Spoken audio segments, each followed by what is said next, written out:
Hello మామ నమస్తే. So మనం ప్రెసెంట్ వచ్చేసి కడెం ప్రాజెక్ట్ మీద అయితే ఒక వైట్ కలర్ కార్ వెళ్తుంది కదా, అందులో మన దోస్తులు అయితే ఉన్నారు. సో ఈ డ్యామ్ మీద మనకు రోడ్ చూస్తున్నట్లయితే అంతగా అయితే బాగాలేదు, అన్ని గుంతలే ఉన్నాయి మామ.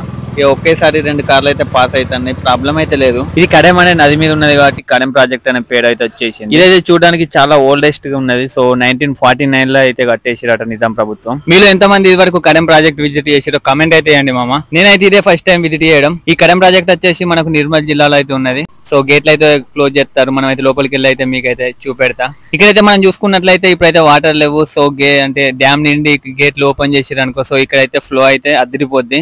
అండ్ ఇక్కడ మనం నిలబడైతే ఫొటోస్ అయితే దిగచ్చు. సో చూసుకున్నట్లయితే ఫుల్ వాటర్ ఉన్నాయి. సో నిండలేదు, కాకపోతే వాటర్ అయితే ఉన్నాయి. సెల్ఫీ ఫోటో దిగుతుండో మరి డ్యామ్ దింపుతుండో అర్థం కావట్లేదు. సో మా దోస్తులు అయితే ఇక ఫోటోలకు అయితే స్టిల్స్ అయితే సైంటిస్ట్ లెవెల్ అయితే ఇస్తారు. సో ఇదే మా దండుపాలెం బ్యాచ్. ఈ కడెం ప్రాజెక్ట్ మన తెలంగాణలోని one of the oldest irrigation project ఇది. సో వర్షం బాగా పడి అంటే గేట్లు ఓపెన్ చేసినప్పుడు వస్తే బాగుండు అనిపిస్తుంది. అండ్ ఈ కడెం ప్రాజెక్ట్ ని నారాయణ రెడ్డి ప్రాజెక్ట్ అని కూడా అంటారు. ఇక మేము మా దండుపాలెం బ్యాచ్ కలిసి ఫొటోస్ అయితే దిగేస్తున్నాం. ఇక్కడి నుంచి అయితే ఇక బై బై చెప్పేసి వెళ్ళిపోతున్నాం.